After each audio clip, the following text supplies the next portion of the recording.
we present The Higher They Fly, the novel by Christopher Hodder-Williams, freely adapted for broadcasting by Norman Edwards. The play opens in London Airport Control Tower.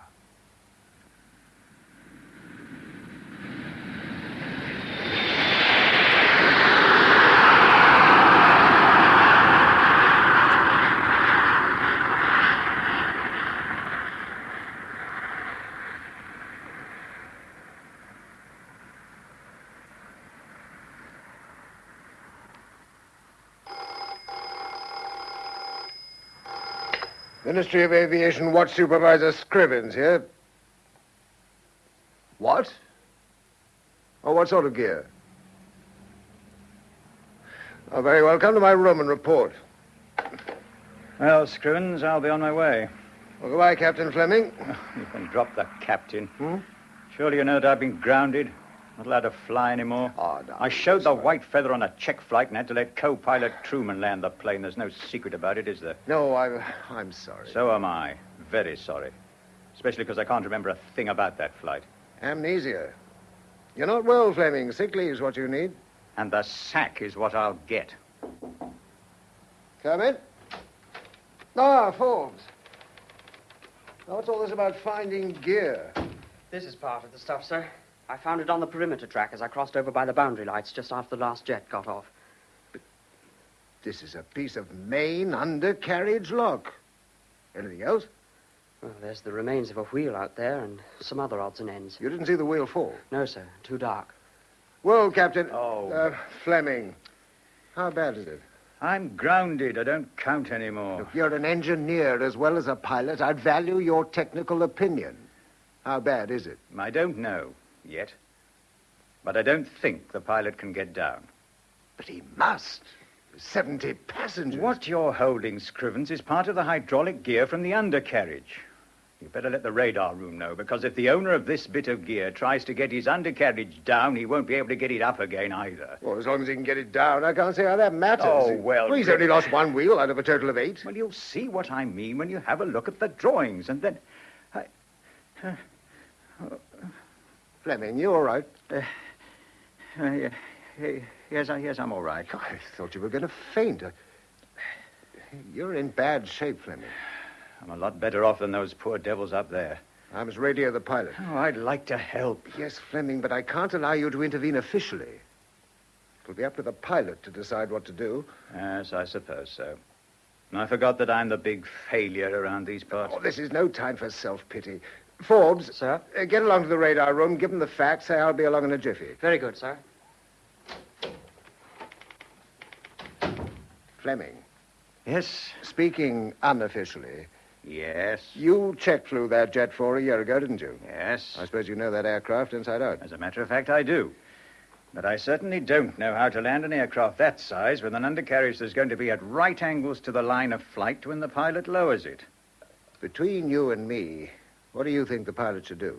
Well, all I can say at this stage is that he may have to try a belly landing and hope for the best. Hello? Hello, Woodford. Yes, Fleming's here. He wants to speak to you. Oh. Hello? Robert, Ken Woodford here. I'm in the country. Air traffic control phoned me just now and told me about the Jet 4. Oh, why the hell didn't you phone me yourself? I don't know. Wake up. What the devil's the matter with you? This is a matter of life or death. You must help. I don't see what can be done. Nor do I yet. But you know as well as I do what the chances of getting a Jet 4 down on his bare belly. It's just about nil. They'll have to do some engineering in flight. Oh, you're out of your mind. Possibly. Now, listen. Get hold of the drawings and work out from them what can be done. But how can they work on the undercarriage? They can't get near it. Well, they can get into number 3 systems bay and then smash their way through the floor. Now, put Scrivens on. He wants to talk to you again. Scrivens here. Fleming has just left the room. He's not feeling well. He's not feeling well, but... Look, you'll have to use him, Scrivens. I designed that aircraft, and Fleming knows it inside out. I'm sorry, Mr. Woodford. Fleming is in no shape to help in this situation. Scrivens, I would remind you that Fleming flew the Czech program for undercarriage endurance. As well as being a line captain, he's a creative engineer in his own right. Are you trying to tell me you don't need him? I tell you, the man is ill. He doesn't know what he's doing. In my opinion, he's the only person you're likely to get hold of tonight who can assess the trouble technically and advise the captain of the Jet 4 on the best landing technique. Now, if you can't handle him and get him to help, then gotta help the passengers and crew of that aircraft. I'll do what I can, but it's obvious to me the fellow's on the verge of a breakdown. He's been going about in a half-dazed condition since he cracked up during that check flight and Truman had to take over the controls. Yes, I heard about it, but I must say I don't understand it. I've known Robert Fleming for a good many years, and he's the last person I would have thought to behave as Truman said he did. Now, what's your personal view? Well, if there's anything in rumor... Now, what rumor? Well, it's just catty gossip, I expect. Well, tell me to hell with tales out of school. This is an emergency. Whatever the gossip is, it may be a clue to Fleming's incredible behavior. Well, come on.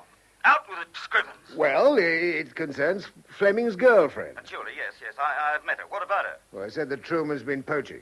Successfully? So rumor has it? Jimmy Truman has a reputation as a Don Juan, hasn't he? I believe so. Yeah, so do I. Now, listen, I'm stuck in the country, but keep in touch. But use Fleming somehow. It's your only chance. Keep me informed, please. I'll do all I can, Mr. Woodford.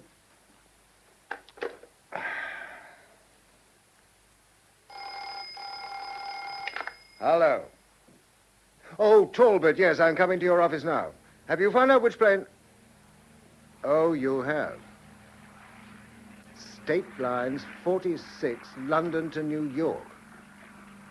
Have you made radio contact? Or what's the captain say? What?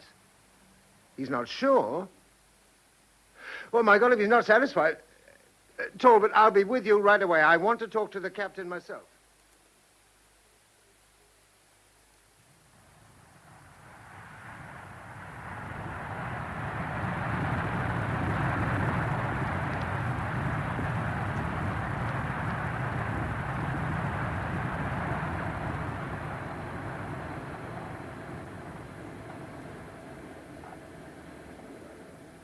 Is there anything I can get you, Mr. Hub? Oh, now I come to think of it, yes. There's a new club in New York you'd love. How about a date? I'm sorry, but a stewardess isn't allowed to have personal associations with passengers. Do you always stick to the rules? At times, Mr. Hub, the rules suit me very well. Look, how about a martini? Thanks. Good for my damaged ego. Anything for you, Dr. Rogers? No, thank you. Ah, so I'm sitting beside a lady doctor. Correct. And over there is a famous actress, Jane Tyne. Really? She's great. I hear she's opening a new play on Broadway. Glad I didn't economize and fly tourist. I've heard there's not a vacant place. Is that so? 70 people in the next cabin. Quite a load. Say, who's that big geezer over there talking to the first officer? I think I heard the stewardess say he's a Mr. Valentine, a businessman from London. He's sure been knocking back a lot of whiskey. So I've noticed. I think Mr. Truman is trying to persuade him to go easy. Truman? Is that the first officer's name? Yes, Jimmy Truman. I've been told he's co-pilot on this flight, and a very good one, too. Maybe. I don't like his blonde hair or his face. Why? Oh, he knows he's a good-looking guy. Oh, but charming, don't you think? Sure. Polished, professional Romeo. As a matter of fact, I think you're right. But I'd rather have to deal with him than Mr. Valentine. I wonder what those two are talking about. Of course, Mr. Truman, it's all very different nowadays. The day when I had my own plane, one really had to know how to fly. Really, Mr. Valentine? Yes, really. As far as I can see, you chaps have pretty well nothing to do. Autopilots, altitude locks, course locks, and God knows what else. Piece of cake, eh? But, of course, this is not the airline I usually travel with. I hope it meets with your approval, Mr. Valentine. Mr. Truman? Ah, hello, Susan. Want me? No, Captain Crook wants you up front. Oh. Excuse me, Mr. Valentine. Oh, that's all right. Ha-ha. Susan, my girl. Yes, Mr. Valentine? I've got another of my favorites. Just a double and just a dash of water. Just show the bottle. Very good, Mr. Valentine. No need to say when. Hurry up, my girl. Hurry it up.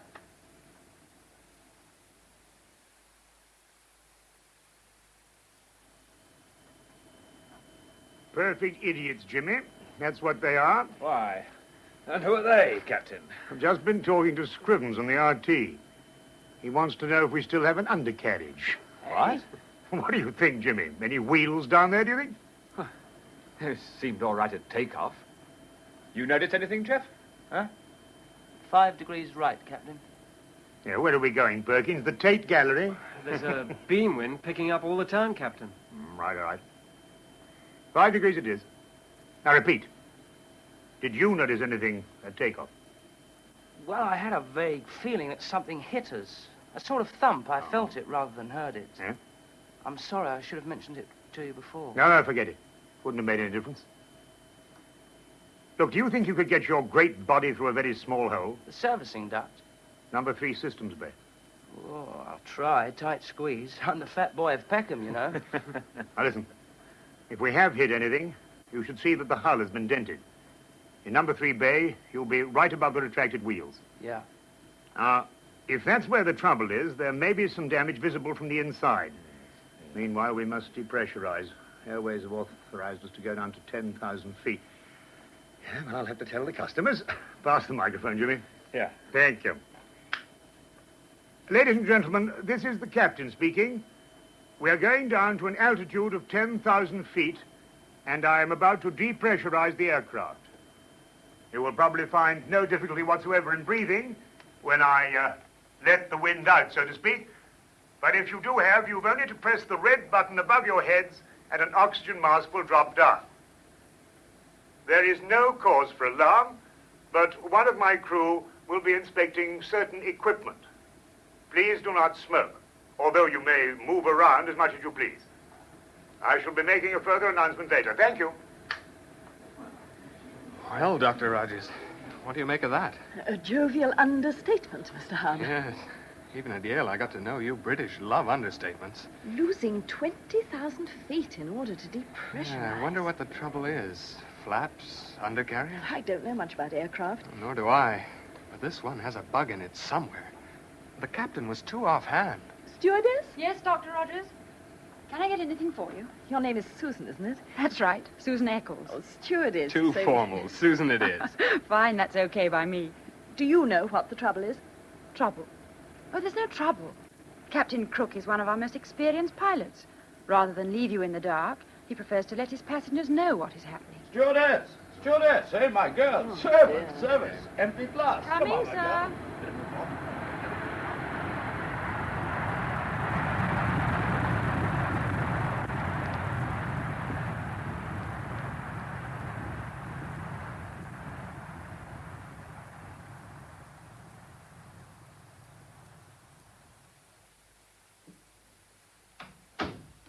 Julie, what are you doing here? Ken Woodford phoned me at my flat. Oh. He can't get to London. He asked me to come to the airport and see what was going on. Oh, did he tell you what's happened? That I'm sick? Yes. But it depends how thick you are, Robert. You've probably talked yourself into it. You'd be sick indeed if you couldn't pull yourself together and do everything possible to help. I can't do anything officially. They won't let me. How long have they got? What are you talking? Fuel, I mean. About 8 hours. What they must be going through. You don't care, do you, Robert? You're too wrapped up in your self-pity. You haven't the imagination to understand how I feel. You hate me, don't you? Because of Jimmy Truman. You betrayed me for him. Oh, don't be so melodramatic. I fell in love with him. Do you know that the aircraft in trouble is State Lines Flight 46? No. Ken Woodford didn't tell me that. The pilot is Captain Crook. The co-pilot is your Jimmy Truman. Oh. Oh, I think I'll leave you now. Ken Woodford may be able to reason with you. I can't. You could try. I'm a good listener. You know the only thing you're good at in your present twisted state? What? I've got to see Greg in a minute. He might like to know, too. Hating. The thing that counts, Fleming, is the doctor's report. I discussed it with the board this morning. Yes, well, Greg, you are my boss. Are you going to sack me? No. You're valuable to us as a development engineer. But I am grounded. You're unfit to fly. Then I'd like to see the doctor's report. No. The doctor feels you should see a psychiatrist. Oh, that's out of the question. What a triumph for Jimmy Truman. He's proved in his report that I'm a coward and an invalid. Invalids don't fly. Oh, wait a minute. Oh, wait. Fleming. Sorry. I thought my memory was coming back. Just for a moment, I remembered. What? What? Only that Truman lied in his report. He was the one who panicked. Go on. Yes, he... No, I can't. It's all blank again. Amnesia caused by shock. The doctor says your memory will return in time. In time? How long, oh Lord? Fleming. Yes? What's your opinion of Truman as a pilot? First rate. But he has his cracking point. Flying with him is an act of vanity. He sees himself as a Greek god flying. I wouldn't care to be with him again when he feels that image being destroyed. You want him to be destroyed, don't you? I mean, as a man. Because of Julie? Probably. Aye. Excuse me. Surely. Hello? Yes, Scrivens, he's here. Hold on. Fleming, the captain of State Lines 46 wants to talk to you. He's on Atlantic shortwave radio connected to this phone. Now, here you are. Thank you. Take a grip of yourself and talk to him.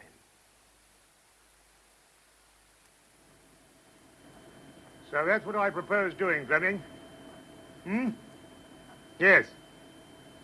I'll call you again as soon as I know the result of the inspection in Systems Bay number 3. Over. Have you ever met Fleming? No, Jimmy, no. Heard a bit about him. Good engineer. Knows these Jet 4s inside out. Yes.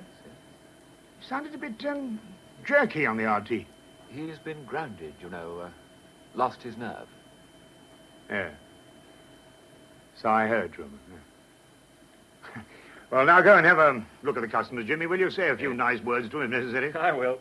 And I'll cut Mr. Valentine off the booze if he doesn't behave. Do that.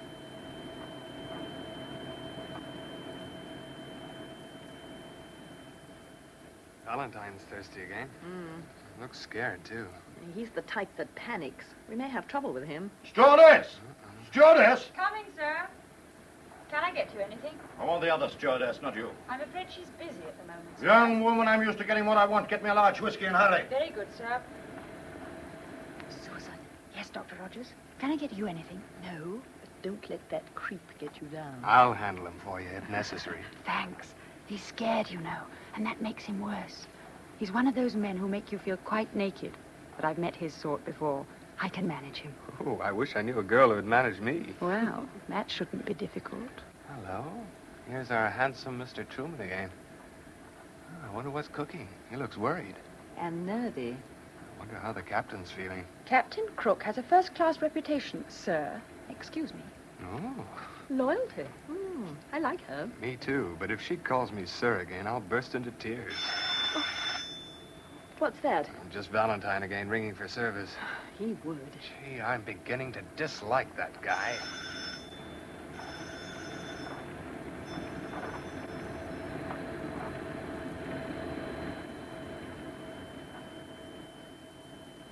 Perkins. Yes, Captain? You're a very good navigator, my lad, but must you eat those filthy bananas? I like bananas, don't you? No. I was frightened by a banana at the age of 2. Now, how long can we stay at 10,000 feet and still have sufficient fuel reserve? Well, at this altitude, we're eating it up. But if we fly at our most economical speed, say 230 knots, we can still make Gander and the alternate if we go back to cruising altitude within 2 hours. Well, you'd better plot a course back to London Airport, just in case. Right, sir. Cut back speed to 230 knots. 230 knots it is. Well, Jeff, are you ready? Yeah, just about. All those sweaters and things you're wearing won't improve your chances of squeezing yourself through a hole into number 3 Systems Bay. Well, it'll be about minus 30 centigrade down in the bay. Cold. All I want you to do is to have a quick look. Now, no more. Oh. We've been warned not to lower the undercarriage, so we can't study the mechanism by operating it, so this is the only way. But if I don't see anything wrong, sir, it won't prove there is nothing wrong. No, I know. Now, we'll have to think again when you get back here and make your report. Off you go. Sir. Oh, and good luck, Jeff. I'll be seeing you.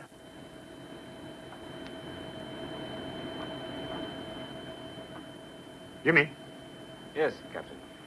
I've a feeling Jeff won't make it. He's too big, too fat. He won't squeeze his way along the tunnel. No. Now, you're much slimmer than Jeff. If Jeff can't make it, I'll have a go. Good boy. I've never explored the bowels of an aircraft before. Hello, here is Jeff. Soon back, Jeff? Yeah, I couldn't get through. But there's trouble, all right, sir. What's happened?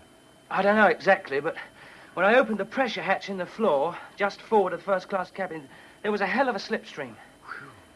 So there's a hole somewhere. Yeah, there must be. There's a howling gale down there blowing along the tunnel. All right. Up to you now, Jimmy. Yeah. But if there's a hole, don't fall out. I lose more first officers that way. You're forgetting, Captain. My father was with a flying circus, too. All right, Cocky, all right. On your way, huh? Right, sir. Well, now I must say a few more sweet nothings to reassure the customers. Hand me the mic, Jeffrey. Sir. Thank you. Ladies and gentlemen, I thought you'd like to know that our routine check is proceeding satisfactorily and that I hope to return to our normal cruising altitude very shortly. Meanwhile...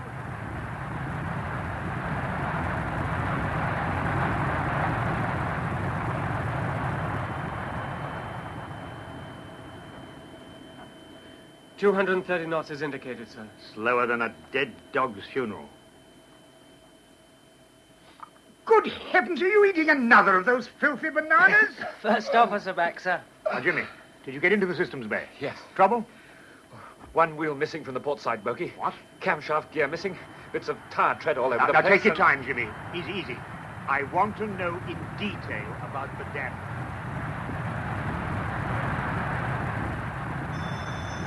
Stewardess! Stewardess!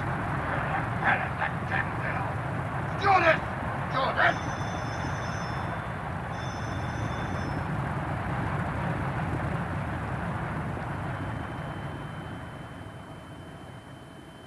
So that's that.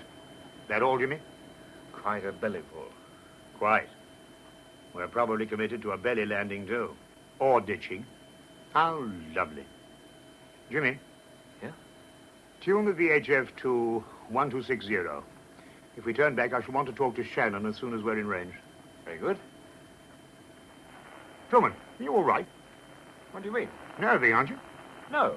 Then listen, I said tune to 1260. Well, that's what I've done. No, you haven't. Take a look. You should know the Shannon frequency by now. What's the matter with you? Damn you, I made a mistake. I do not like people who pick on me.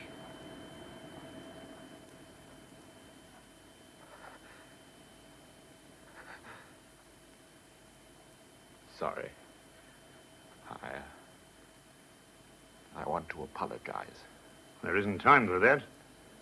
And it won't alter the contents of my report. I realize that. Now get out. I'm going to talk to Fleming again on the radio.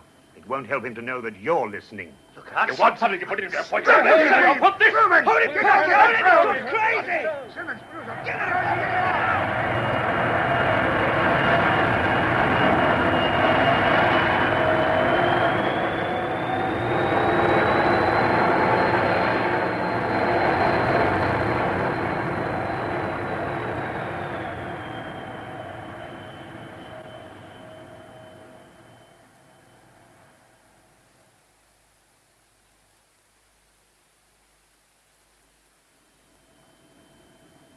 Where's Truman now? In the after cabin, sir.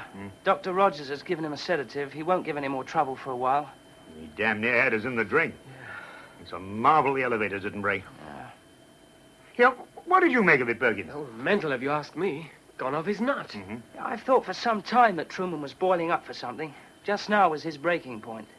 Sending him into number 3 systems bay. And a shock when he saw the damage. Yes, and knowing a detrimental report would be made by the captain. Oh, hell, I'd never have reported him if he'd pulled himself together. Oh, Perkins, go and have a look at the customers, will you? Tell them, air pocket stuff. Reassure them, eh? I'll talk to them later. Very good, sir.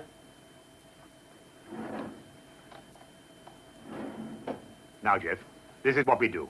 We beat it for home. I'll talk to Fleming in a minute about my plan A. Plan A, sir?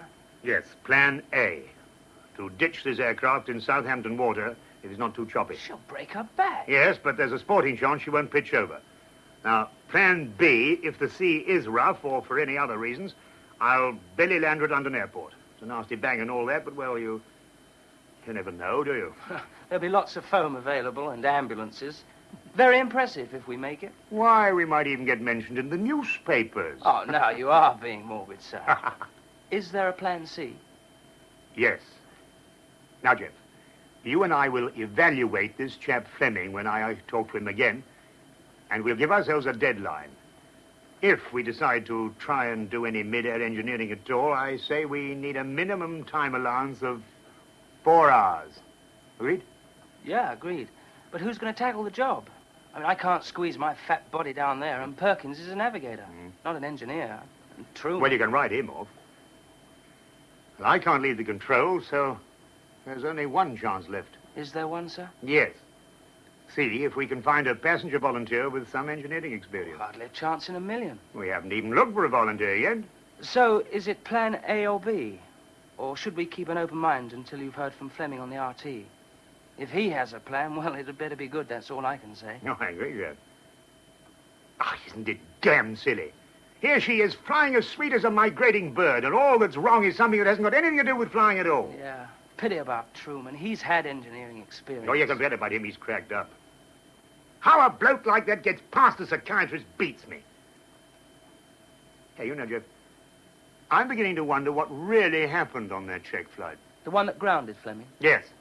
Now, one of them's been lying. Now, switch on the RT, Jeff, will you? Sure. I'm ready to have another chat to the customers, and then I'll talk to Fleming again.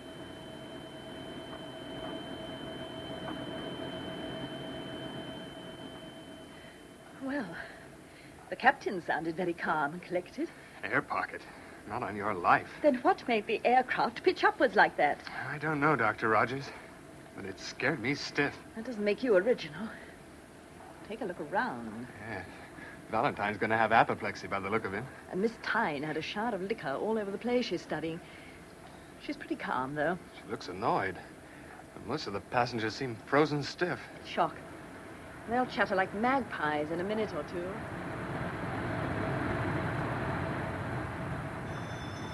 Stewardess! Stewardess! Where the hell is she?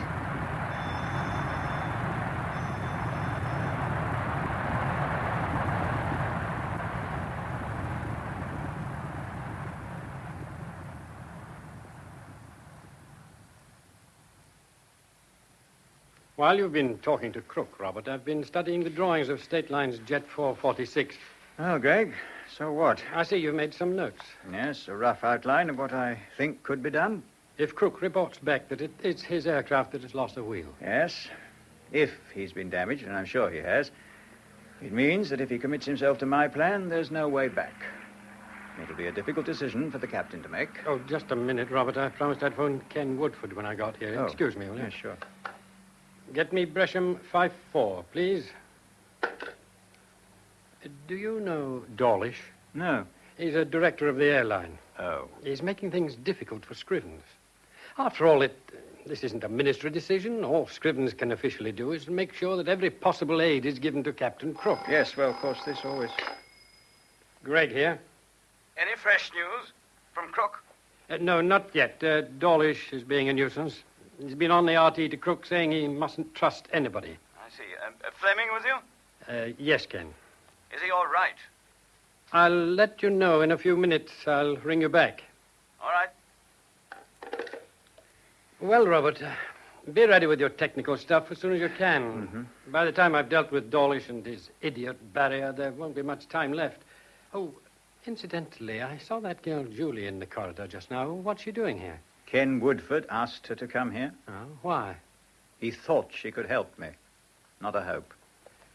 Why are you so useless with women, Robert? There was one, only one, who was any good for you, and you dropped her like a hot potato. Well, if you mean Claire, she wanted me to go. I suppose you would think that.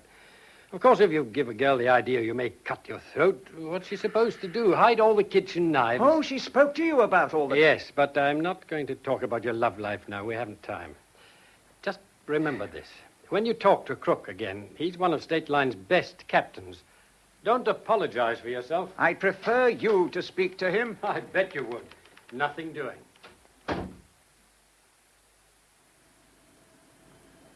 How many more flying hours, Perkins? Allowing for letdown, 4 hours and 35 minutes. Right. That leaves no reserve for diversion. Do you agree, Jeff? Yes. I make it 4.5 with a bit to spare. I see. So if at all, we don't try any repair work for another 35 minutes. What's cooking downstairs? Well, roughly speaking, this chap, Gregg, is backing Fleming. Scrivens, the ministry man, is backing Dawlish, a state line director. Oh, by the way, how's Truman? Well, according to Susan, he's very odd. Dr. Rogers is doing what she can to keep him under sedation. Get on the intercom and ask Susan to come up here. Right, sir. Do you know this chap Dawlish, Captain? Miss Eccles. Yes. Oh, what do you think of him? He's a director of the company. That's what I think of him. Ah, Susan, there you are. Now, you might be able to help. Yes, Captain. All this hoo-ha between Truman and Fleming. What do you know about it? Sir, I don't know what to think. Now, you've met Fleming. What do you make of him? Pretty nasty, I thought. He was absolutely ruthless about Jimmy Truman, especially about his flying. Why? There's a girl called Julie, and it's all mixed up with her. Well, how does she come into the picture? You see, sir, Jimmy was involved with another girl as well. 2 women at once? Yes. So there were battles between Truman and Fleming? Yes, sir. How? I did hear Fleming tell Truman once that flying an aeroplane wasn't a battle for supremacy. And he said something about fighting him on the controls. Right. If that means anything. What? It means plenty. Truman say anything? Yes. Well, he quoted a Greek saying, "To destroy a man, find his weakest point, for therein lies the source of your own triumphs." Oh, I have a feeling I'd like a breath of clean, fresh air. And so would I. I knew Truman fancied himself as a Don Juan, but I never thought he was such a blackguard. All right, Susan, thanks. Very good, sir. Well, what now, sir? I'm going to call London Airport. Hand me the mic, please. I brought you some coffee, Robert. Oh, Julie, I thought you'd gone home. I changed my mind. Oh. Well, that's encouraging. I saw Mr. Gregg a few minutes ago. Did he talk to you? Yes, Have you heard any more about Jimmy? only what I told you. He's Crook's co-pilot. But Scrivens has been on the radio to Crook. Jimmy's cracked up. Cracked up? What do you mean? All I know is he lost control of himself and was ordered out of the cockpit. What? Well, you don't seem to care. I expected you to be pleased. At a time like this, Crook's going to need all the help he can get. Anyway, it isn't going to make any difference to the situation between you and me. Robert, don't you really remember what happened on that check flight? Well, I'd hardly fake amnesia when I've everything to gain by remembering. Unless you weren't sure you had. What are you suggesting? What you know perfectly well already. Didn't the doctor say there's no such thing as amnesia? He didn't go as far as that. I don't remember him calling me a liar. Yet I believe you are.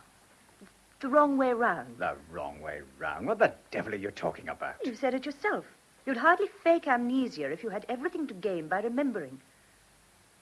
Don't people forget what they most fear? Oh, but that's childish? All right, it's childish. But it would be even more childish to go on as you are. Now, no, wait a minute. Jimmy had the controls. He had the controls because he panicked and couldn't control himself, and it wasn't possible for me to restore things any other way than make Jimmy control the aircraft and... Therefore control himself? Yes. Then, through that sudden loss of altitude, I must have passed out. When we landed, they found me half-conscious and Jimmy in command. But you couldn't tell them how it happened. Why? Because I'd lost all my pride. Over me?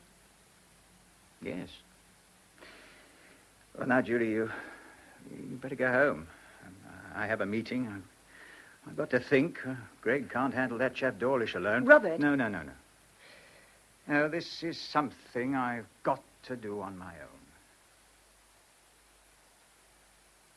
And that's the latest radio from Captain Crook, Mr. Dawlish. You've seen this, Mr. Fleming? Yes, Mr. Dawlish. I have a pretty good idea now what the damage is and what on-the-spot repair work should be attempted. Gregg, as head of the manufacturing company, what's your view? Fleming is the only engineer available who knows the aircraft inside out and who knows what might be attempted to repair the damage. Maybe, but it isn't up to us to decide Captain Crook's proper course of action. Obviously not, but Crook is open to suggestion. Very sensible of him.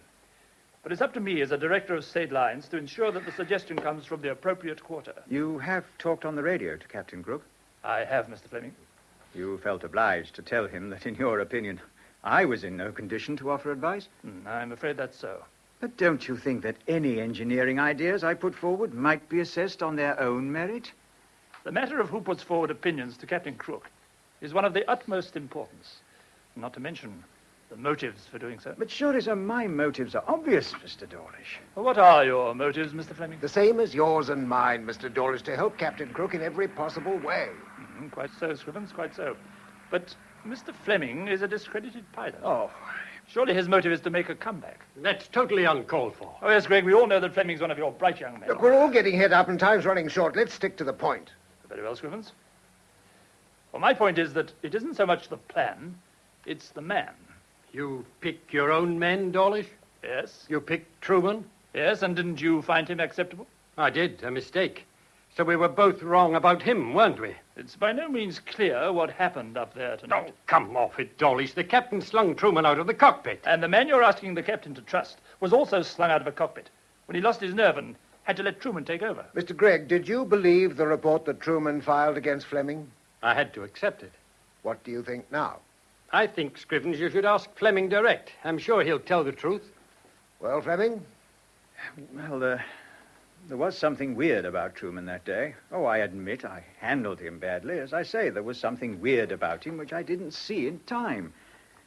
Well, when I did, he snapped out of it and got us down safely. He got you down? Why him? Various reasons. I'll tell you later, not now. The safety of the aircraft and ourselves depended on his recovery from panic. You're asking us to believe that. Why didn't you say so at the time? Well, that is a question which only a psychiatrist can answer. Oh, so we have no proof that you're of sound mind now? None. Except your own judgment. Your plan means that if Captain Crook lowers his undercarriage and it fails to lock down and align the wheels, he'll be even worse off than he is now. Perfectly right, sir. You see, if the shuttle valve There's fails no to... good baffling me with technicalities. We're discussing a simple decision, yea or nay. If your engineering ideas are wrong, what are Crook's chances of landing his passengers safely? Not very good. I mean, are they better or worse than they would be if Crook ditched in the sea or landed on his belly? Probably worse. I think Crook would put your plan third and last, within 3 possible chances. It's a natural instinct of a captain to follow his own bent. He knows he has a sporting chance of ditching her, but maybe anything up to the odds of 10 to 1 against. Crook is open to persuasion, but he must be sure that those who advise him on the ground have confidence in me. Ah! Yes, and at the moment my reputation stinks to high heaven. And you didn't do much to reverse this when you spoke to Crook on the radio. Do you blame me? Well, I'm asking you now to change your opinion. On what basis? Experts have been told about Fleming's plan. Very well, Scrivens. And what's their verdict? At first they were doubtful whether the repair job could be done in the air. They're now divided in their opinions. What do you say to that, Greg? Nobody has said that what Fleming proposes is impossible. It's got to be a lot better than possible. Well, exactly, Fleming. And you think it is, Fleming? If there is a man aboard that aircraft who can carry out certain repairs and use the tools available, then yes, Scrivens. And my proposals offer a better chance of safely landing that Jet 4 than any other method that has been considered. I'll buy that. You agree, Mr. Dawlish? Well, really, I don't know. Look, Fleming isn't making any promises, Dawlish. We can ask Crook on the radio if there is such a person aboard. The decision will still be Crook's. We're only here to advise him, but we must be unanimous. Will you go along with us, Dawlish? I withdraw my objections. Thank you, sir. We have decided, gentlemen, on the right course. I am, after due consideration, in full agreement. Good. Then let's go to the radio room and tell Crook.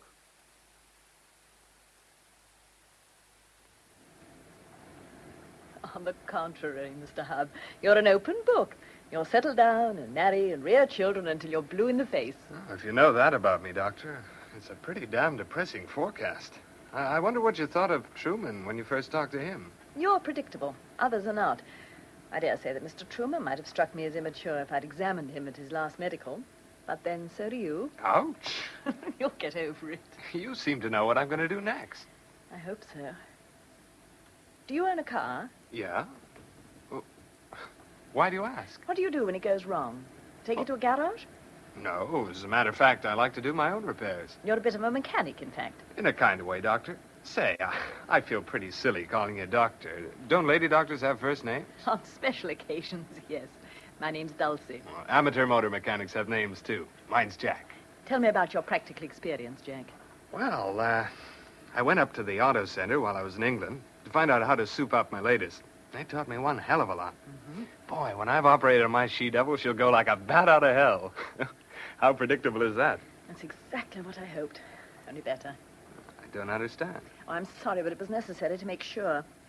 When I was asked to go forward a few minutes ago to see the captain, he told me that he may need a volunteer for a certain purpose. Ah. I said I thought you might be suitable. I could tell by your hands that you were used to mechanical work of some kind. I'll get him manicured. Seriously, you think I could be of some use? Now that I've talked to you, yes. Well, what sort of job do they want done? Go and talk to the captain. He's expecting you. Right, but I won't try and kid you.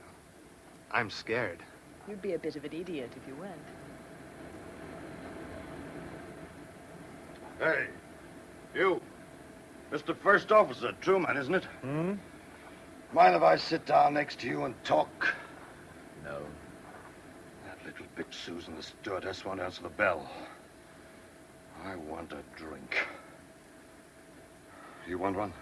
No. Awful world we live in. You know, we've turned back. Ruined a deal I hoped to pull through in Washington. Fact is, I'll be broke. All because of some bug in this aircraft. Might as well shoot myself. You look as if you're fed up with this life, too. Yeah. I must have a drink. Must have a drink, my nerves. Where is that little bitch? Susan! Susan! Stewardess!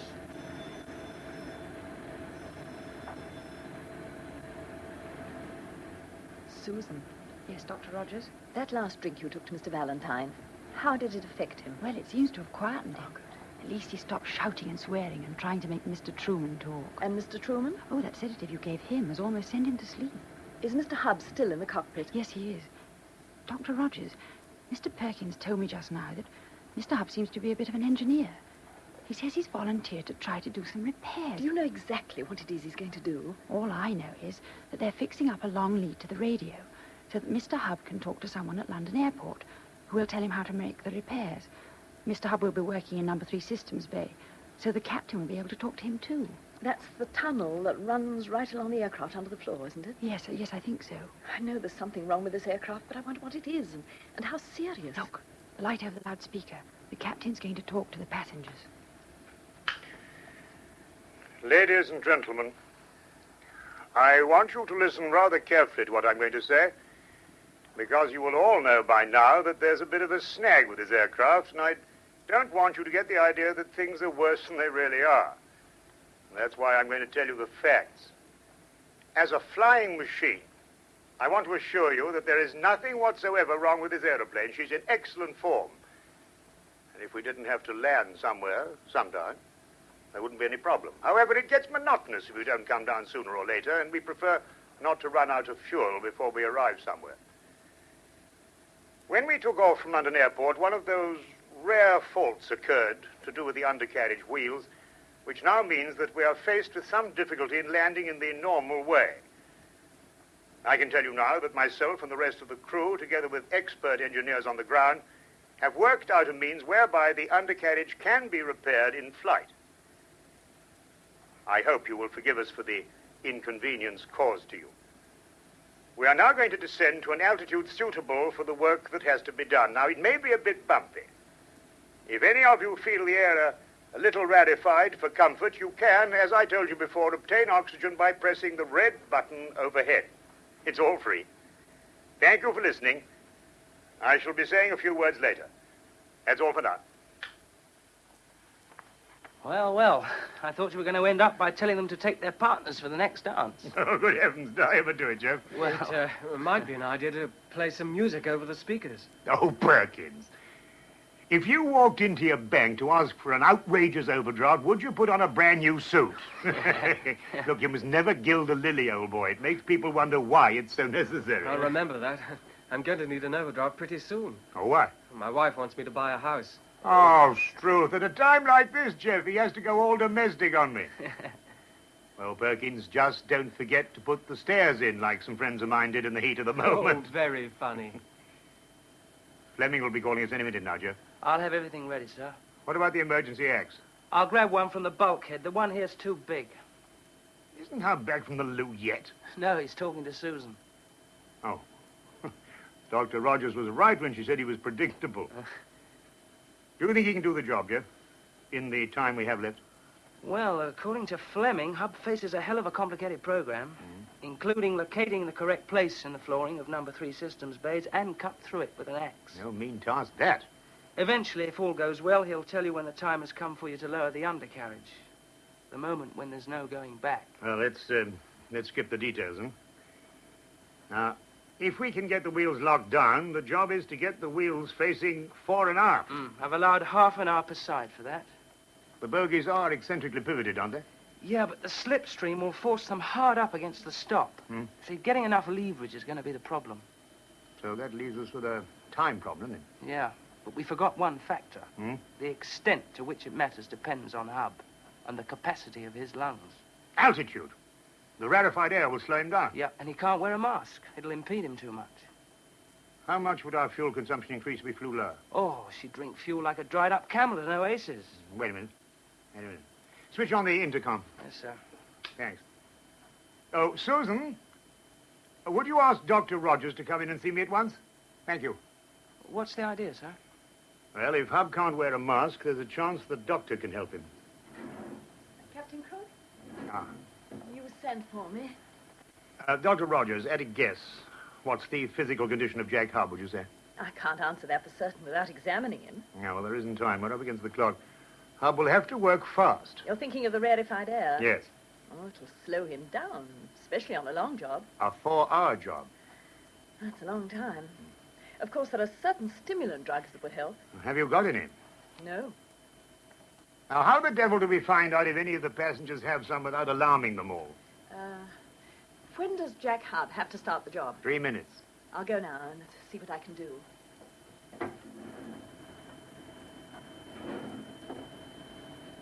Do you ever pray, sir? Eh? Do you ever pray? As a matter of fact, you just caught me at it.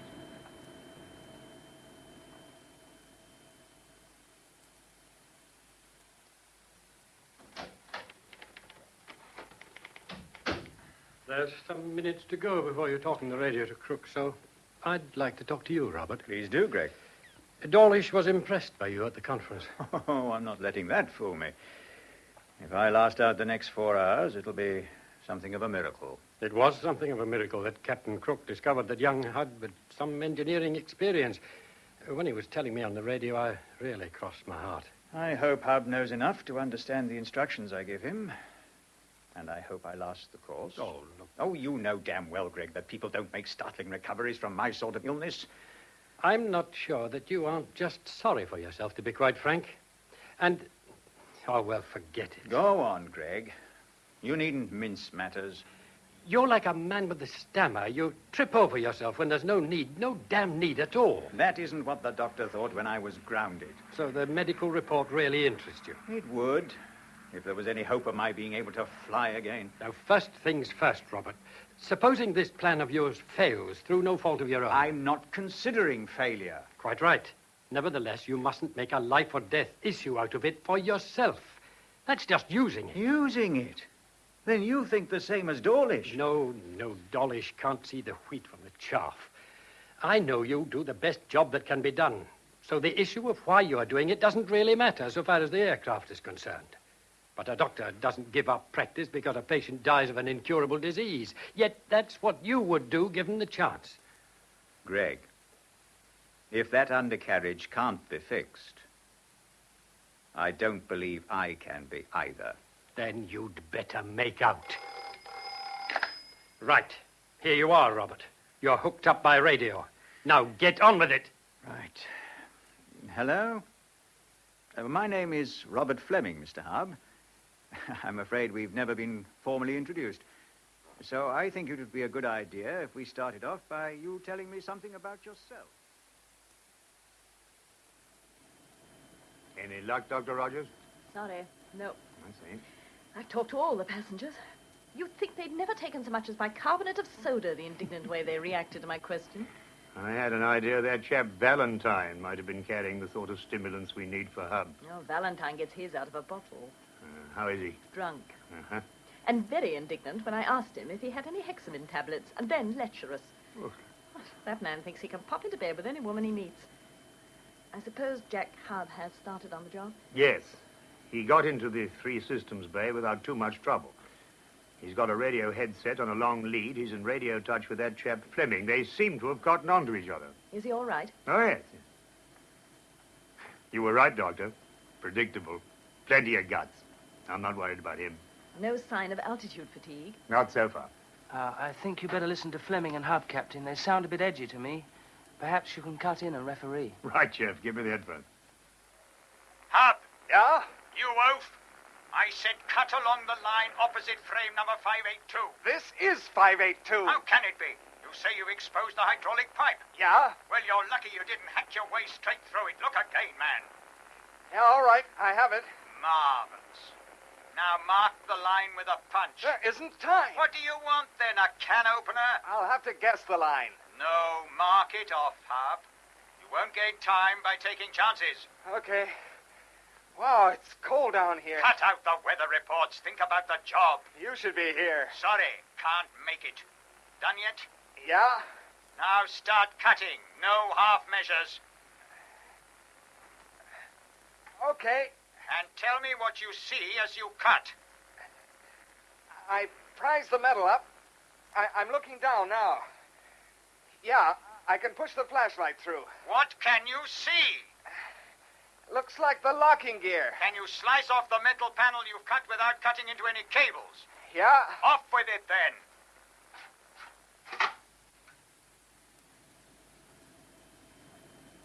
Captain. Yes, Jeff. I think Fleming is pushing him too much. No, Jeff. He's struck a good attitude. He's trying to make Hub more annoyed than frightened, and providing he keeps it up, it'll work. Well, Fleming made a bad start, sir. He wasted nearly 10 minutes talking to Hub. That wasn't time wasted, Jeff. Look what he found out. Hub responds to challenge, but no soft soaping. He's a bit sulky about taking orders because he's a rich young man. But when he finds he's got to, he accepts them. Now, he likes Susan, and he's thinking of her in the back of his mind. Hub's a bit of a stallion, you know, who's hard to break. Yeah. But he knows he's got to be a lot less wild if he's going to be useful. Now, Fleming assessed this in 10 minutes. It's not bad going. Now, let's listen to them again.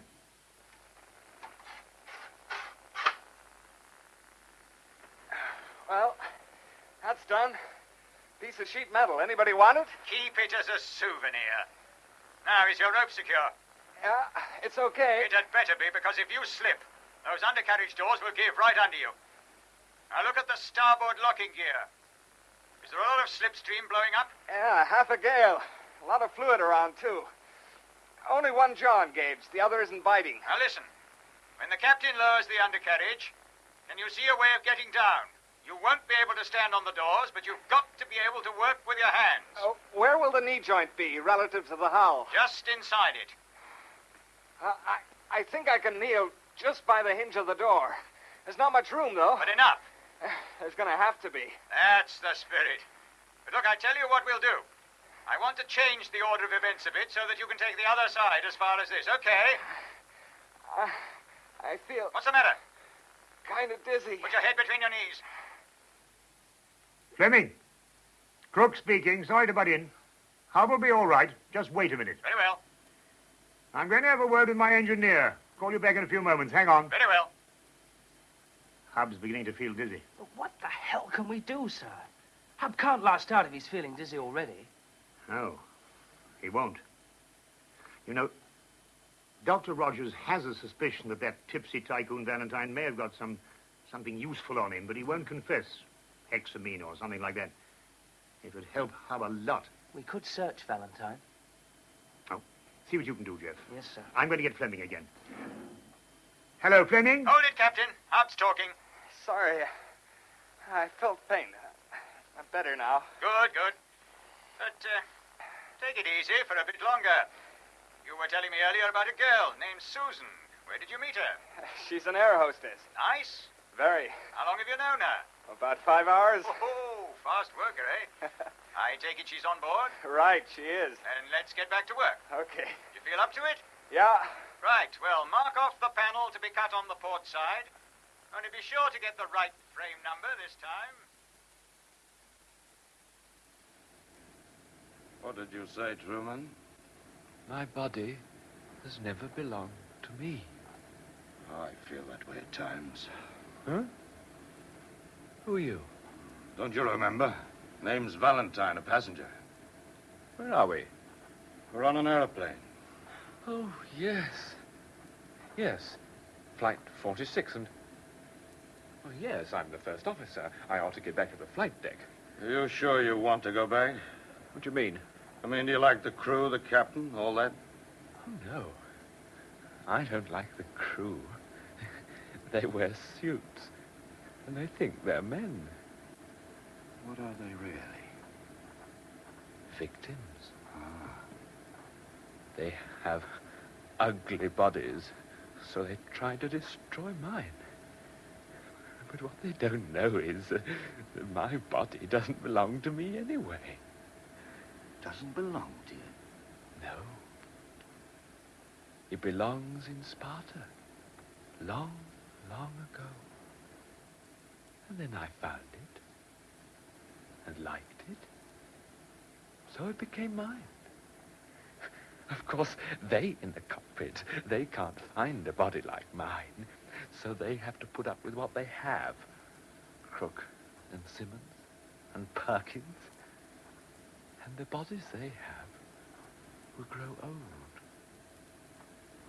Old. And yours, Truman, will stay young. Yes. Now, if I can think of a way... I think I know a way. Let's have a drink before I explain.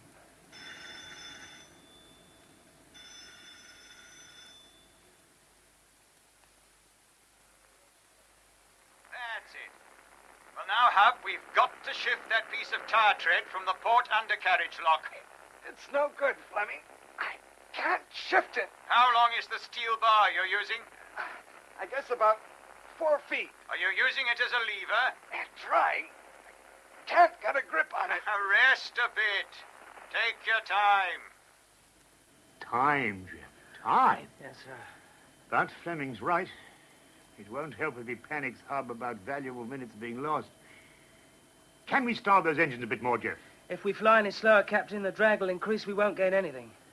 Well, we could sling off some baggage, but it wouldn't make enough difference to justify the commotion. No, we can't even chuck the nastiest passenger overboard. Oh, I don't see why not. Of course, they might fall on somebody. Steer 5 degrees left onto 075. 075, and jolly good luck all round. Hello, Hub's talking again. Listen, sir. Trouble is, rubber's wrapped itself around the lug into a tight flong. You won't do it with that bar. Look, is there a pair of tinker's claws in the toolbox? Yeah, I have them. Good. Are they long enough to reach down to the lock? No, I can't reach. Well, now, look, there's a strut that runs across the after end of the undercarriage doors. It'll take your weight easily, only don't slip. Climb down onto that, and then see if you can use the claws. But be careful, and let me know when you get there. Hop, can you hear me? Keep feeling dizzy. Spots in front of my eyes. I can make it. Good lad. Be careful. Okay, Fleming. I'm there. I've got a grip on the rubber. Fine. We'll count it down together, Jack. Say when you're ready. Right. Ready. Right. 1, 2, 3. Heave. Almost, but not quite. Next time should do it, then. I'll have to stop a moment.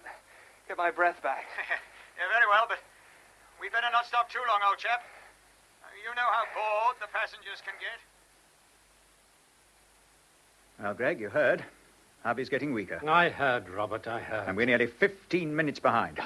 No. Oh, keep still, Scrivens. Don't fidget. I'm sorry.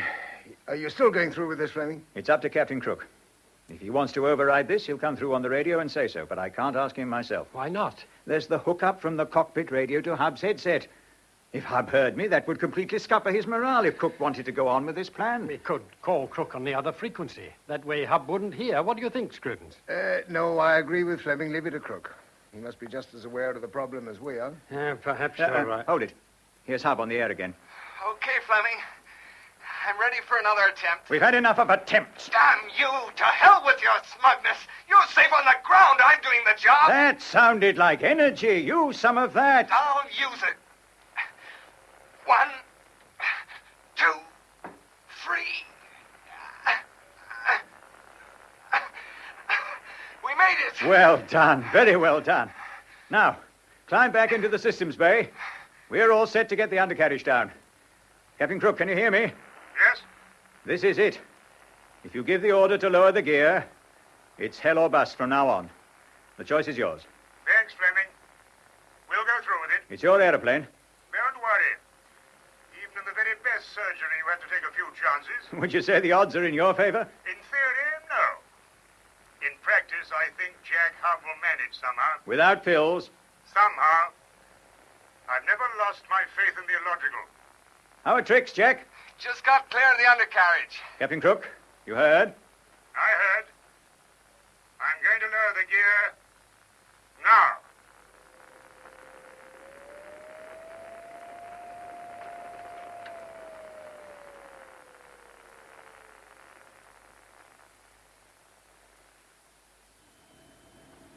Captain, Yes, Jeff. hydraulic pressure dropping.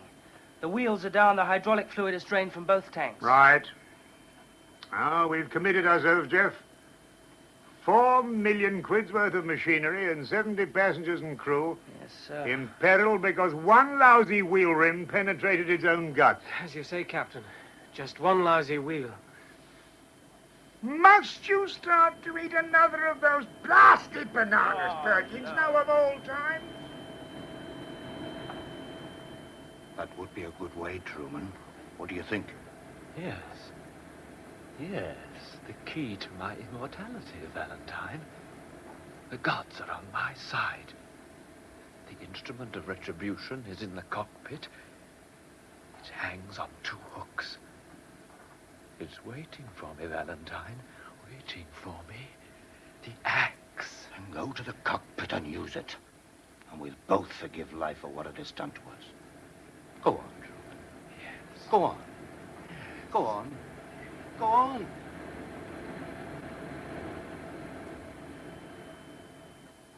Hub's in a bad way down there, Jeff. Yeah. It's bad luck Valentine had no pills. Sounds as if he's being sick. Well, Truman. Look out, sir. What? Hey, Truman, put that axe down. Now, come on, Truman, give me the axe. Come on. Look out! Look out! Go after it, fool! Rub it! Pull it back! Pull it back! What are you doing? I'm doing it for you! All straight! Pull it down! Get down! Make it go!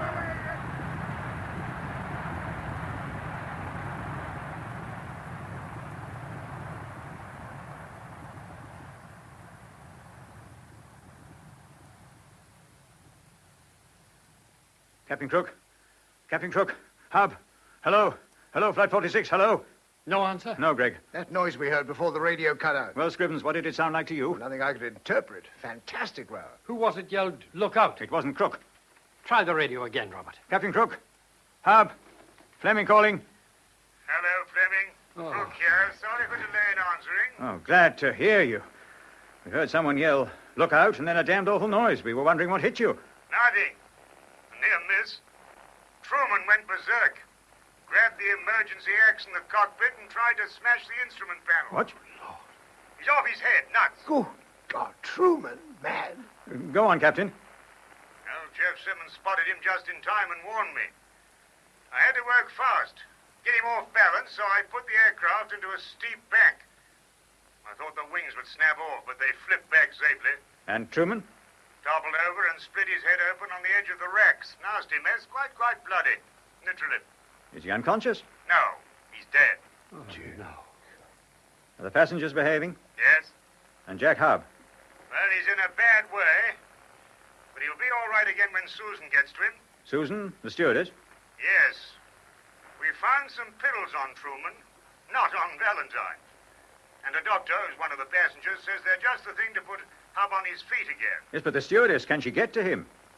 She's slim, and she fancies Hub. Shouldn't be surprised if Cupid hasn't lost an arrow or two.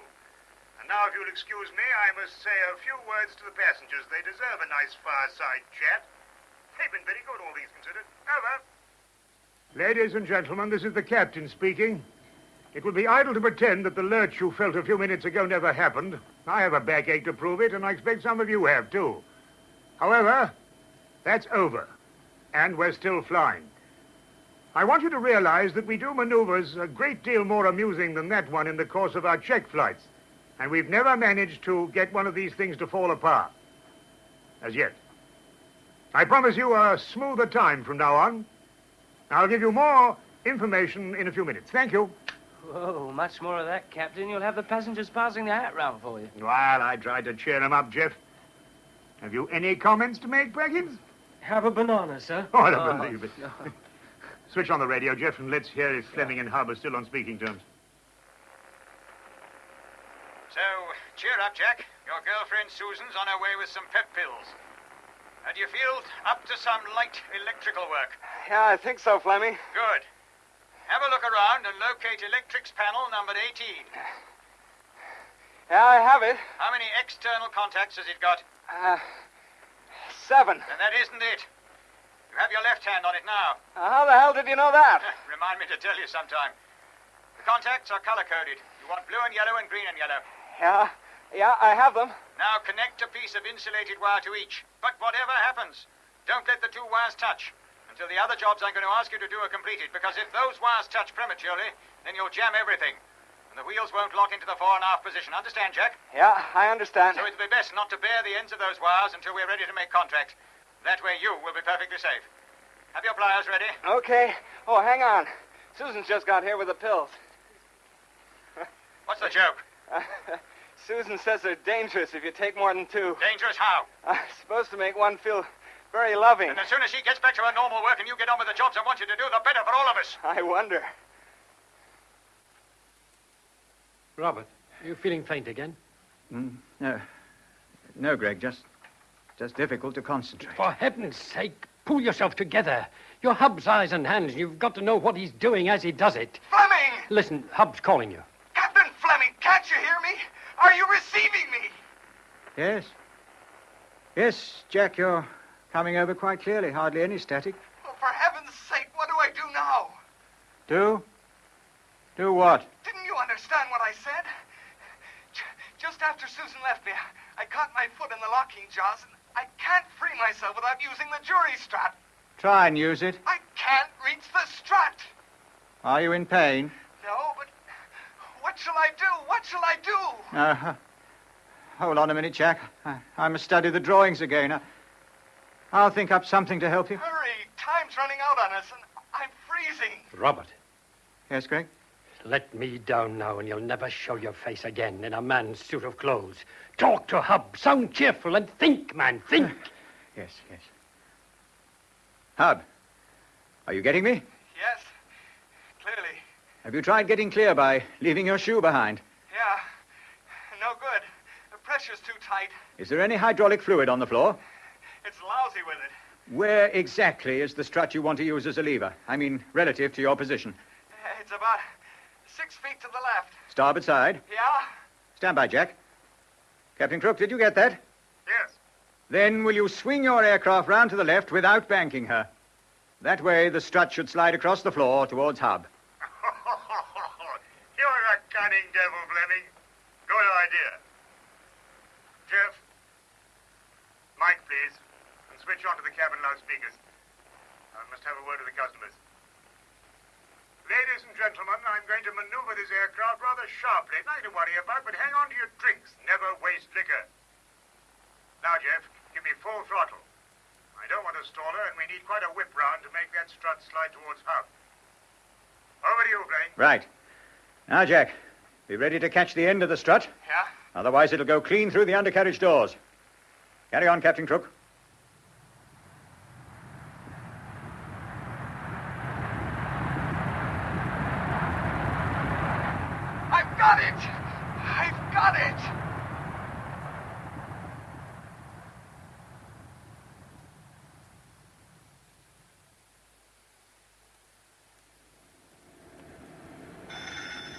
Stewardess! Stewardess! Where the hell is that girl? Oh, who are you? I, sir, am the engineer officer of this aircraft. I want the stewardess, not you. Go. Now, look, no further alcohol, Valentine. Captain's orders. What? According to Dr. Rogers and other witnesses, you were heard talking to Truman before he attempted to sabotage this aircraft. What of it? No crime to talk to a man, is it? You were heard to incite Truman to act as he did. If you don't behave, you're going to be handcuffed. You'll be questioned more fully when we land. I don't give a damn. And there are a good many matters concerning this flight which I personally shall report to the airport police. As you please, sir. But from now on, behave.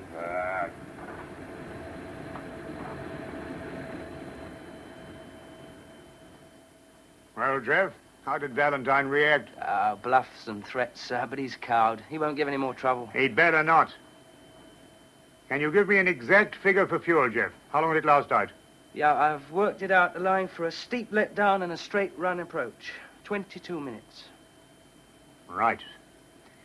Well, I want you back in the co-pilot seat now. Very good, sir. We'll do our pre-landing checks good and early. Just carry out the drills. I'll take the throttles. Right, sir. What happens if Hub doesn't make it? Do we calculate on the same fuel reserve? Over and above the 22-minute deadline? Yes.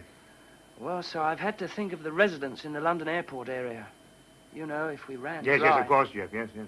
These flow meters are usually accurate, and I haven't allowed for what may be slopping about in the tanks unaccounted for. Well, I don't propose to go plowing up a row of houses trying to prove that your gauges are over-pessimistic. We go down regardless. And what about Hub? He must be out of the three systems bay by the time we reach the outer marker. He deserves the same chance as everybody else, better if anything. And he's in the wrong place. See, he gets clear when the time comes. Yeah, but how? Oh, Lord knows he's hopelessly brave. Maybe we can dynamite him out or something. Yes, sir. Hold it, Jeff. Hub's yelling at Fleming. Fleming, can you speak louder? I missed that bit. This slipstream's damn noisy. Well, let's recap. Now tell me the position. The legs are locked into place, but the wheels, damn them, are presented broadside to the direction of flight. So the fork will dig itself in upon landing. Meaning? The aircraft will be flung onto its back. Only 21 minutes to go. Look, Fleming, I'm going to try it with a safety rope. It's the only way. Agreed? Well, the situation is much worse. Worse than it would have been if the undercarriage had been left up and out of the way. I'm afraid the unforeseen has swung the stakes into the outsider range. An outsider always has a chance. I remember a horse in the Kentucky Derby yes, made you're it. right. Now, if the outsider is to have a chance, then risk capital must be spent lavishly. How will you do it, Jack? I'll secure an end to the crank, which turns the bogies. Then take the rope round a spare and pull like hell. No good. You must get maximum leverage. Use it like a block and tackle. How did you secure the rope at the other end? Round turn, 2.5 inches. Well, that'll hold. Undo the rope from your waist, but for God's sake, be careful. Yeah? We need you. Leave the rope secured as it is at the top end. Now take the free end and loop it round the crank. Do you see the groove near the outer end of the crank? Yeah, I have it. Use that. The rope will slip out of the groove. No, not if you pull in the right direction. Use brain as well as brawn, Jack, and get a damn rift on. What's that? Old English expression. Means take your finger out, which is another old English expression. Yeah, we know that one in the States. 19 minutes, Jack. I can't get enough leverage. There's a goddamn pipe in the way. What color? Pink. That's hydraulics to flaps. Captain Crook. Yeah? Do you mind losing flaps? I'm afraid it's that or nothing. I'm not going to lose them all. I'll take them down halfway first. All right, make it snappy. Jeff, flaps 50%. Aye, sir. Flaps 50. Fleming? Flaps fat, sir. All right. Right, Captain. Help you hear me? Clear as a bell. What's next? Slash that pipe out of your way. And the other one on the starboard side when you get to it. Okay. And keep off the radio from now on. It's up to you. Don't forget, you've got to twist those two wires together on electric panel 18. When? When you get the wheel in position. If I do. There's no if about it. Get busy. Over to you, Captain Crook. Thanks. Jeff? Sir. Hand me the graphs. Here you are, sir. I'll have to guess at our load, but it must be roughly along this line here with tanks emptied. Perkins. Sir? Does half flap affect the fuel position, do you reckon? No, sir. Aren't you at the same power setting? Do not make an ass out of your captain. You're quite right. Oh, no. Were you eating another banana? It's the last one, sir. Many a true word. Jeff? Sir. I make our stalling speed at half flap 121 knots. Agree? What's the margin going to be? Well, let's say 5 knots. The stick will shake a bit, but we must take time over the actual touchdown with a weak undercut, and we mustn't run out of runway. We haven't got an undercut yet. No gloom, please. Now, shallow approach. You maintain for 126 knots. Yes, sir. And when I say chop it, now you chop it. Sir. There'll be virtually no flare out, and we just fly her on. Yahoo! Yahoo! Hub, what the devil's the... Port wheel's in place. I've done it. Well. I say, Hub. Yeah? Just don't forget the other one, starboard. Not on your sweet life. Jeff, did that bit of news get out on the radio? I don't think so, sir. Hub was told to stay off the radio. Well, I'd better tell Fleming. He might like to know. Ladies and gentlemen, please look at the illuminated sign. Cigarettes out, please. Oh, sorry, Susan. I didn't notice. It's all right, Dr. Rogers. Just a normal precaution before we touch down. Any news of Jack? I'm just going to the cockpit now to find out. A new radar instruction, Captain. Go ahead. Turn left onto 120.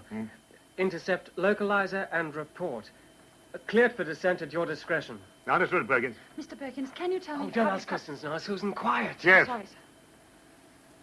Now, we'll have to take it this time round the airport, but I'll spread the turn according to the fuel situation. Right, sir. When we land, we'll have to come in like a blasted rocket. Yeah, good chance of exploding like one, too. Now, Jeff, no gloom. Plug in and see if Hub is ready to make his getaway. Yes, sir. Fleming may have something to say to him.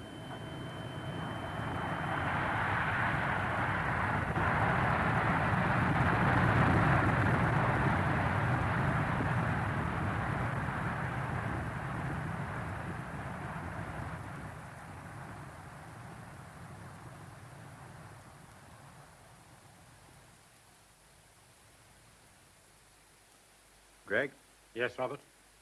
Crook is turning on to finals now. Undercarriage still unserviceable? Yes. By a blasted millimeter. Can Crook go round? No.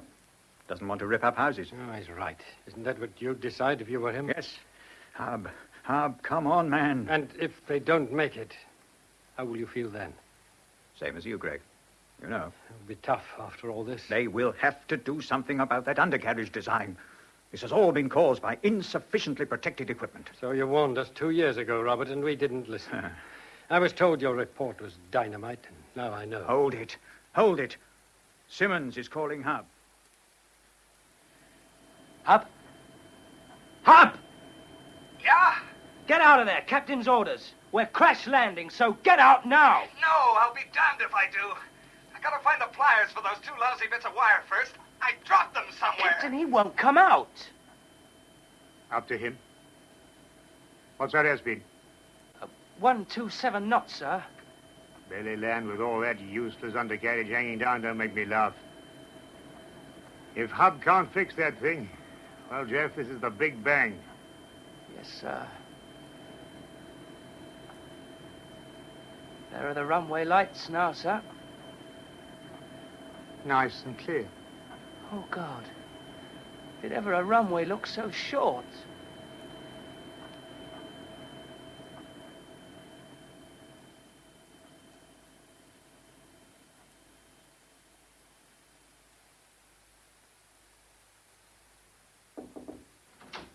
Mr. Scrivens? Oh, yes, come in, Forbes. All ready, sir. Runway clear of debris. Fire tenders, ambulances, and rescue squads all in position at points you chose along the runway, sir. And beyond the runway? Hell, sir, if she overruns, she'll crash into the radio beam aerial. And if the fuel tanks burst into flame? I hope not, Forbes. I wonder what it's like, sir. I mean, being the captain. Thinking about it. There are times when one can live 10 years in 10 minutes. That's what Captain Crook's doing now. Do you think he'll make it, sir? I don't know, Forbes. I can only hope. I'm going back to the radio room to join Captain Fleming and Mr. Gregg and wait for whatever happens. Yes, sir. Go out there and wait till they touch down. I'll come out if I have to. Sir, I pray to God you don't have to. Amen to that, Forbes. Amen to that.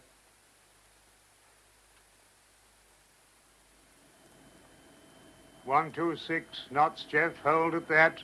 An unholy speed. You know, Jeff, this is the closest I've ever been to hitting the approach lights. 6 balls for a penny. Let's see how many I can knock off. Landing on grass or concrete, sir? If we have to crash, I'll choose the grass. Yes, it looks as if it could take some mowing. Oh, what did Susan want? I saw her slip into the cockpit just now. She spoke to you, Perk, didn't she? Oh, something about Hub. She was worried about him. Aha, like that, is it? I thought so. Captain Crook! Captain! Speaking, Hub, you on your way? I found the pliers. I'm stripping the insulation off the wires. You getting me, Fleming? Yes, good lad, but hurry. There's just time to avoid a belly landing. We are just flying, Fleming. Very close to a store. I'm going on the grass. We're coming up to the approach lights now.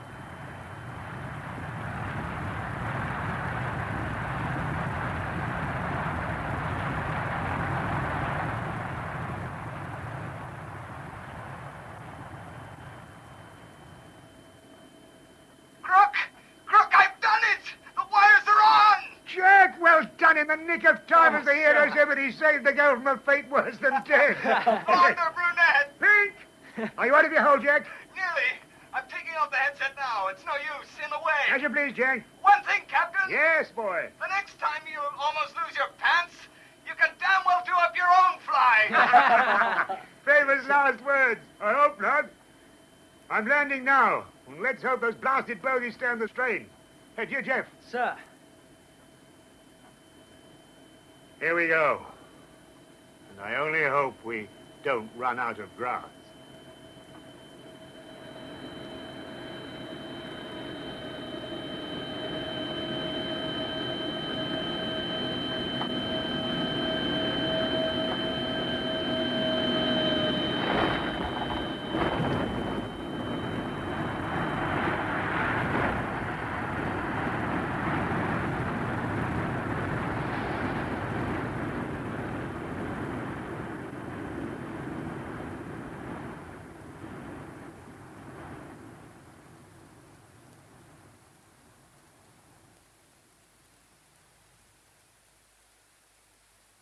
Well, Robert, how do you feel now? Oh, sorry, Greg. I thought it was Julie. Oh, she's waiting for you outside. Well, it was a close-run thing. The Duke of Wellington said something like that after the Battle of Waterloo. That's so.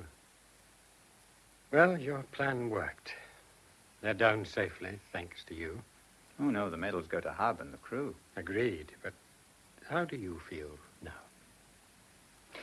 Well, I think we ought to strengthen the main bolts that run through the lock casing here and here. This cross member will have to be shifted forward a bit to allow for larger jaws. And then... Oh, Greg, what's the matter? Nothing, Captain Fleming. Nothing at all.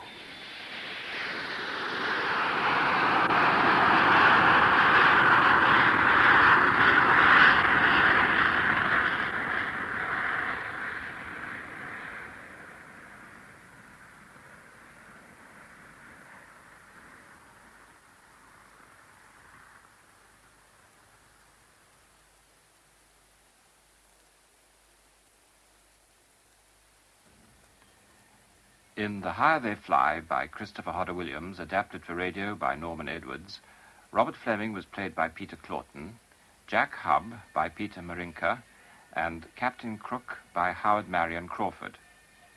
Jimmy Truman, Christopher Greatorex, Susan Eccles, Shirley Dixon, Valentine, Barry Keegan, Dr. Dulcie Rogers, Betty Huntley Wright, Simmons, Colin Campbell, Perkins, Gordon Gardner, Scrivens, Patrick Barr, Gregg, Duncan McIntyre, Forbes, Brian Hewlett, Dawlish, Frank Partington, Woodford, Bruce Beebe, Julie, Sheila Grant. The program was first broadcast last Saturday and was produced by John Gibson.